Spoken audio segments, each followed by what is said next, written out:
দল হিসেবে তারা যদি অন্যায় করে থাকে তাহলে দেশের আইন অনুযায়ী তার বিচার হবে, দেশের আইন সিদ্ধান্ত নেবে। তার মানে এটা আদালতের বিষয় বলে মনে করছেন? দল হিসেবে যদি অন্যায় হয়ে থাকে তাহলে তাই হবে। সোজা কথায় অন্যায়কারীর বিচার হতে হবে, তো সেটি ব্যক্তি হোক সেটি দলই হোক। যারা জুলুম করেছে তাদের তো বিচার হতে হবে, সেটি ব্যক্তিও হতে পারে সেটি দলও হতে পারে। আপনি ব্যক্তিগতভাবে কি মনে করেন, আওয়ামী লীগের কি বাংলাদেশের রাজনীতিতে থাকা উচিত নাকি না? আমার মনে হয় আপনার কোনো কোনো প্রশ্নের উত্তরে আমি মনে হয় বলেছিলাম যে আমরা রাজনীতি করি জনগণের জন্য। আমরা বিভিন্ন সময় আমরা বিশ্বাস করি এবং বিভিন্ন সময় আমরা বলিও, আমরা বিএনপি আমরা যারা করি আমরা বলিও যে আমাদের রাজনৈতিক সমকল ক্ষমতার উৎস জনগণ।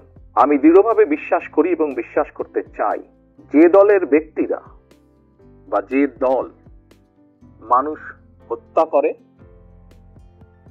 মানুষ গুম করে, মানুষ খুন করে, দেশের মানুষের অর্থ সম্পদ লুটপাট করে বিদেশে পাচার করে, জনগণ তাদেরকে সমর্থন করতে পারে বলে আমি মনে করি না। জনগণ যদি সমর্থন না করে কোনো রাজনৈতিক দল বা রাজনৈতিক সংগঠনকে, তাদের টিকে থাকার তো কোনো কারণ আমি দেখি না। যেহেতু জনগণের শক্তিতে আমরা বিশ্বাস করি, জনগণের সিদ্ধান্তে আমরা বিশ্বাস করি, জনগণের সিদ্ধান্তের উপরে আমরা আস্থা রাখতে চাই।